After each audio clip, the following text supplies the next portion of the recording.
Anthony Morel, on racontait dans le journal que Eurostar demande des trains non plus qui peuvent rouler sous 45 mais 55 degrés. C'est ce qu'il demande à Alstom. C'est l'équivalent de ce qui roule en Arabie Saoudite ou dans des pays du Golfe. C'est le même sujet pour les voitures. On a besoin de voitures plus résistantes. Bien sûr, le confort thermique, c'est devenu un enjeu stratégique pour les constructeurs auto. Et donc, la clim, par exemple, est en train de se réinventer. Est-ce que vous savez que la première clim dans les voitures date de 1939 ? C'est une voiture américaine, la Packard, 1939. J'ai halluciné, moi, quand j'ai préparé la chronique.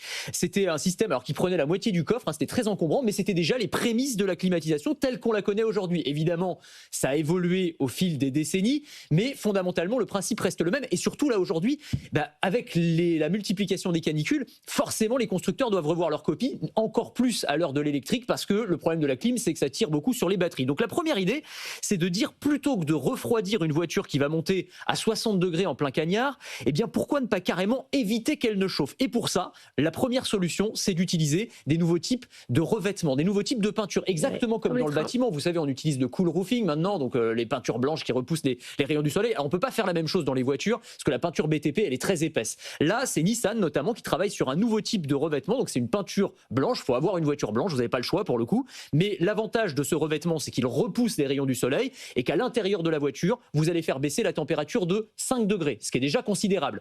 Deuxième chose, on va adapter les vitres. Les vitres, on peut faire par exemple des vitres qui vont repousser les rayons infrarouges. Donc là encore, on va faire baisser la température ou éviter en tout cas que ça ne monte trop à l'intérieur de la voiture. On va utiliser aussi des vitres photochromiques, c'est-à-dire des vitres dont l'opacité va s'adapter en fonction de la luminosité. Un peu comme les lunettes de soleil maintenant. Donc quand vous êtes garé en plein soleil, eh bien la voiture va devenir opaque et du coup, là encore, la température va moins monter. Ça permet évidemment de consommer moins de carburant et d'économiser la batterie dans les électriques. L'autre tendance, c'est la clim individualisée. Oui, c'est ça. Alors ça, c'est rendu possible grâce à l'intelligence artificielle. L'idée, c'est de dire qu'on n'a pas besoin fondamentalement de refroidir plusieurs mètres cubes d'air. C'est pas ce qu'on veut refroidir, c'est pas l'air, c'est les passagers en réalité. Et donc l'hyper-personnalisation rendue possible par l'intelligence artificielle, eh bien ça va permettre, par exemple, d'avoir une climatisation qui va viser les gens, qui va en fait analyser chaque personne à l'intérieur de l'habitacle et qui va être capable de dire, alors là, le monsieur, il porte un pull, celui-ci, il a un t-shirt. Donc celui qui a un t-shirt, il a un peu plus besoin, celui qui a un pull, il a un peu plus besoin de fraîcheur que celui qui a le t-shirt.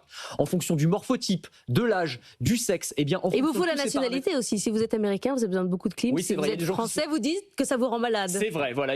Absolument, c'est ça. Il y a des paramètres sociaux et vous avez raison qu'il faut prendre en compte. Et d'habitude, et là pour le coup, on va être capable, eh bien, d'analyser de manière extrêmement précise le profil des gens à l'intérieur de la voiture et ensuite de les viser. Alors avec des systèmes de bus, de ventilation extrêmement bien faites. Et donc là, même il y a des constructeurs qui travaillent sur des ceintures réfrigérantes aussi. Donc on pourra avoir la température qui s'adapte en fonction des besoins. Là encore, l'intérêt de l'intelligence artificielle, c'est d'aller dans l'hyper-personnalisation et ça va être rendu possible également dans les voitures et dans les nouveaux systèmes de climatisation sur lesquels travaillent un certain nombre d'équipementiers. Et ça fonctionne pour le frais et pour la chaleur, évidemment, l'hiver.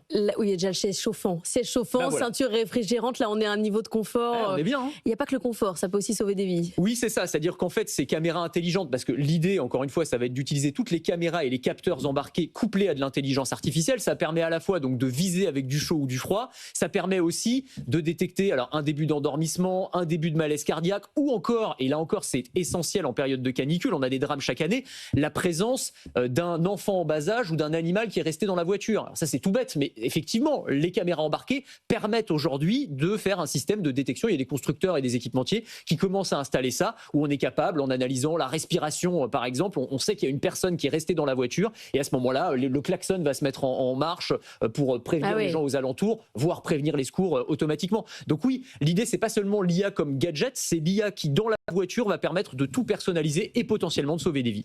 Merci beaucoup Anthony Morel.